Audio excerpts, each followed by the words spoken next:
The Ukrainian forces have finally received the cluster bombs pledged by the US. These bombs will boost Kyiv's counter-offensive against Russia. The delivery comes amid heavy opposition to Washington's decision, including by its own allies. But Ukraine has justified the shipment and pledged that it won't use the weapons on Russian territory. Meanwhile, Russia warned that it could resort to deploying similar weaponry if faced with their use.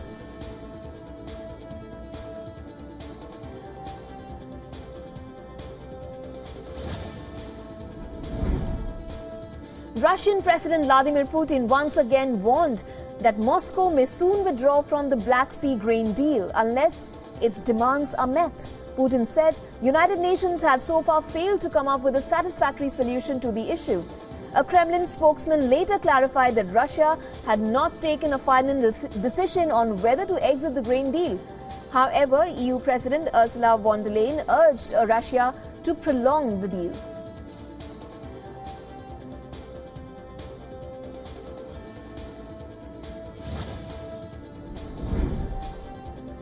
A day after the NATO summit, US President Joe Biden claimed that Russia has lost the war in Ukraine.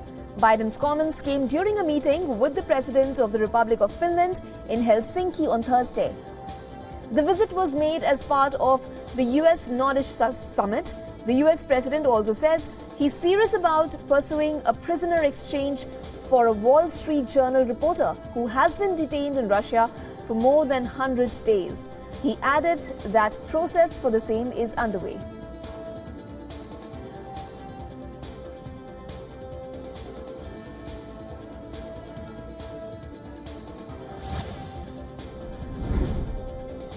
It is the second day of Indian Prime Minister Narendra Modi's visit to France.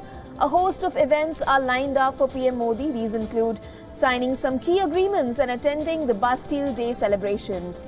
On Thursday, President Macron welcomed PM Modi at the Élysée Palace. This was followed by a working dinner. Shortly after this, Modi was conferred with the Grand Cross of the Legion of Honor. This is France's highest civilian and military honor.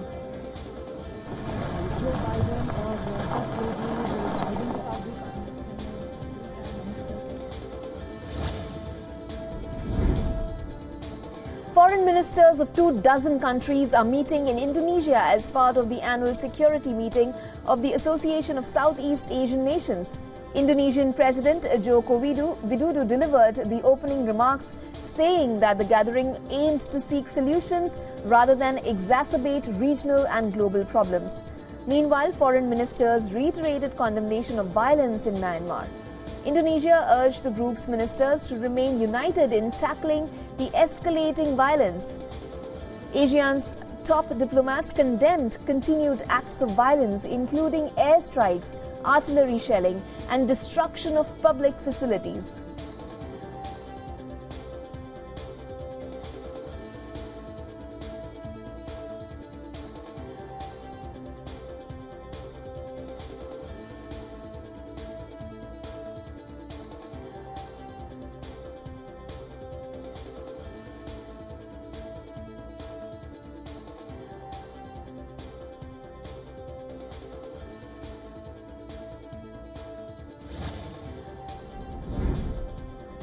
The Indian Space Agency today will execute its bid to take a step on the moon as it launches its third lunar mission, Chandrayaan-3.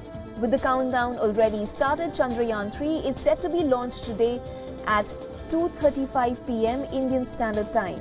Launching from India's Sriharikota, Chandrayaan-3 is expected to make a soft landing on Moon's south pole in over a month. If successful, then India's latest moon mission will make it the fourth country after US, Russia and China to achieve this feat.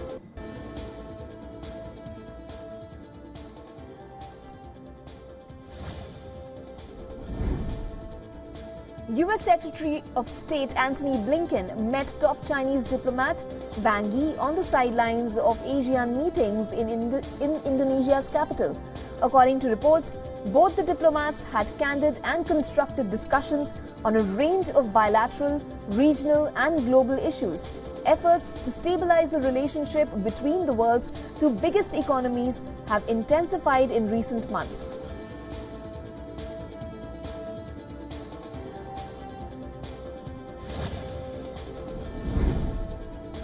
Pakistani Prime Minister Shehbaz Sharif has announced that he will be handing over power to a caretaker government in August ahead of the general elections.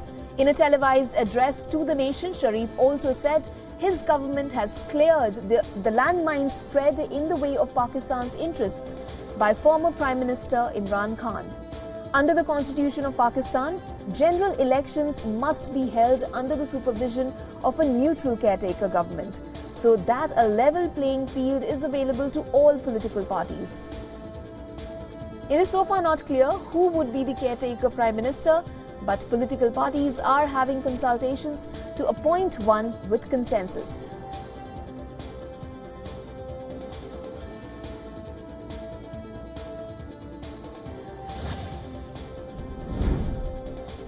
The International Monetary Fund has said that its $3 billion bailout to stabilize Pakistan's economy was aimed at immediate efforts to stabilize the country's economy. IMF's communications director said that the new aid package provides Pakistan enough time to implement the necessary policies for sustainability. Pakistan's central bank has received $1.2 billion from the IMF as the first installment of the bailout payment. As the country grapples with bankruptcy, Pakistan earlier this week also received $1 billion from the United Arab Emirates and $2 billion from Saudi Arabia.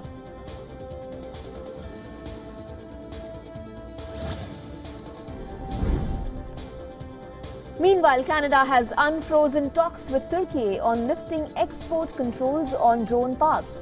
This came as Ankara gave its nod for Sweden to join NATO. The talks were suspended since 2020.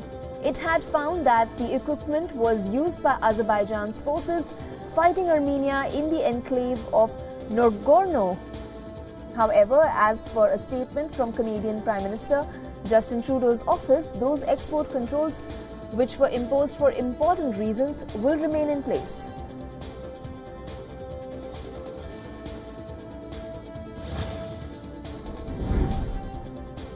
In a rare appearance, North Korea defended its latest launch of an intercontinental ballistic missile at United Nations Security Council. Pyongyang's envoy to UN said that the country was exercising its right to self-defense. He also said that ICBM missile is at the core of its nuclear strike force, which it needs to deter dangerous military moves of hostile forces. Russia also raised support for Pyongyang, saying that actions by US and its allies were leading to tensions in the Korean peninsula.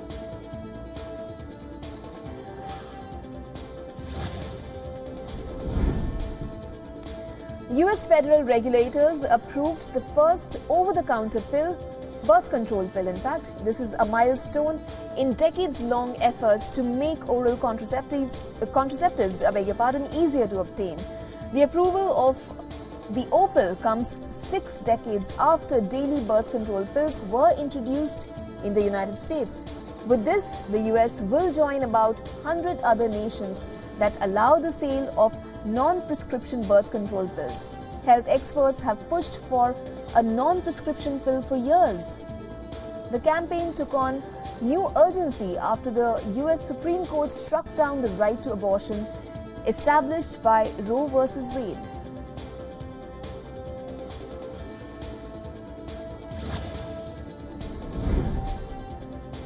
Australia has made history by appointing its first female head of the central bank. Michelle Bullock will succeed Philippe Lowe, who is coming to the end of his term as Governor of the Reserve Bank of Australia. Bullock's appointment comes as the country is battling rising prices and the RBA is facing major shake-up. Bullock is due to start her 7-year term as Governor on the 18th of September. Reports suggest that the Australian financial services industry is male-dominated and has one of the nation's widest gender pay gaps.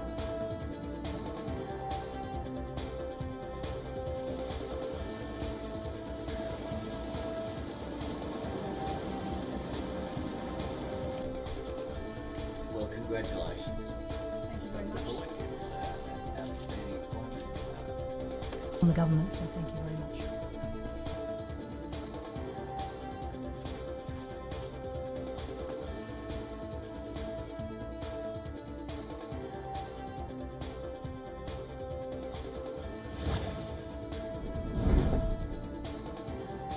The Japanese Prime Minister welcomed the European Union's decision to lift import restrictions from Japanese food items.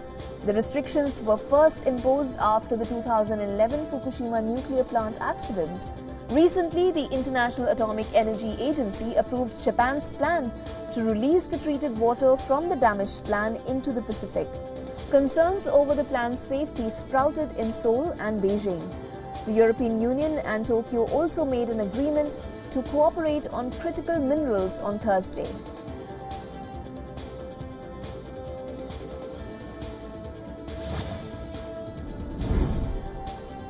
As Iranian President Ibrahim Raisi wrapped up his three-nation African tour on Thursday, Zimbabwe and Iran signed 12 memorandums of understanding to strengthen bilateral ties. Raisi, who visited Kenya and Uganda earlier in the week, met with Zimbabwean President. The 12 MOUs include plans to create a tractor manufacturing plant in Zimbabwe with an Iranian company. The two countries also signed cooperation agreements for energy, agriculture, pharmaceuticals and telecommunications.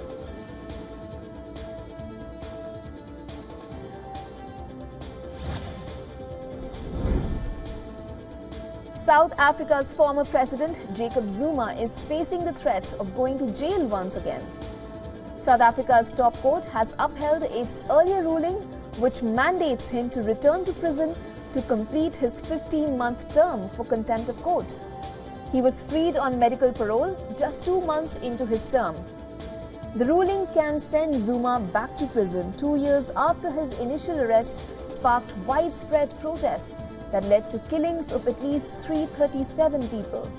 Meanwhile, the Department of Correctional Services said in a statement that it was studying the judgment and seeking legal advice before commenting.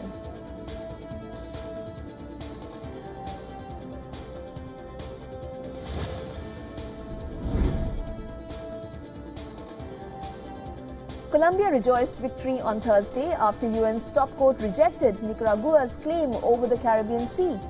The ruling is the latest in a decades-long Latin American legal battle over an oil and marine-rich water body. Nicaragua had appealed to improve an earlier 2012 ruling that gave it a large chunk of the Caribbean, while awarding 7 small islands to Colombia, which the court rejected. Colombian president hailed the victory and said he hopes that the ruling will end the dispute.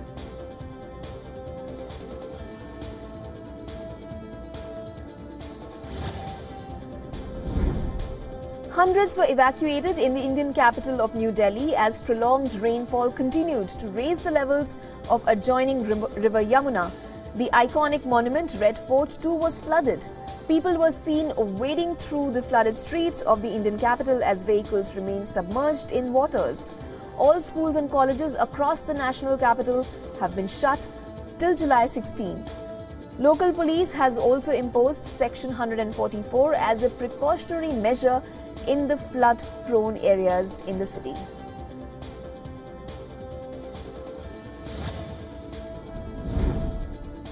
Flames and thick smoke rose above scorched houses and burnt cars in Croatia as wildfires broke out in the Balkan nation on Thursday. The fires also engulfed one village. This comes as swathes of the Balkans sweltered in temperatures above 40 degrees Celsius. As a result, it is also battling heat waves, which have been named as Cerberus, after the three-headed dog of the underworld in Greek mythology. 56 firefighters with 20 vehicles and 3 aircrafts were seen struggling to control a bushfire in the Adriatic town of Sebenik.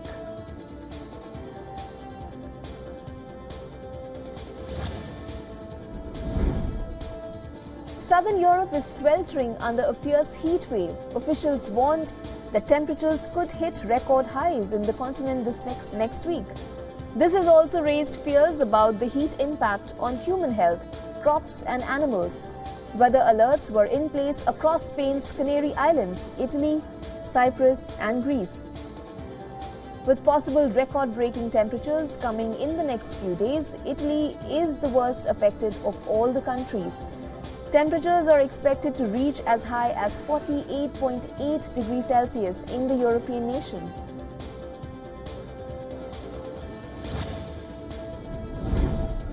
In a significant development, India's payment system UPI is set to be adopted in France. Prime Minister Narendra Modi announced the agreement during his address to the Indian community in Paris. UPI is set to empower Indian tourists starting from the iconic Eiffel Tower. This move eliminates the need for forex cards and the inconvenience of carrying cash. This expansion of UPI to France adds to its growing international presence, following agreements with Singapore's Pay Now and France's Lira.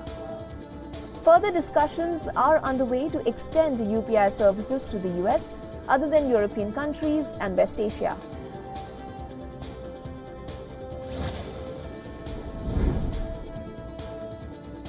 Advanced estimates show that Singapore's economy may have avoided a technical recession in the second quarter. In its annual review, the Monetary Authority of Singapore estimated the gross domestic product for 2023 to ease to a range of 0.5% to 2.5%. That is much lower than the growth of 3.6% in 2022. Singapore's manufacturing sector noticeably led declines in overall growth, contracting 7.5% from a year ago. But analysts remain upbeat that the return of Chinese tourists could give the city and the state's economy a boost that could help avoid recession throughout the year.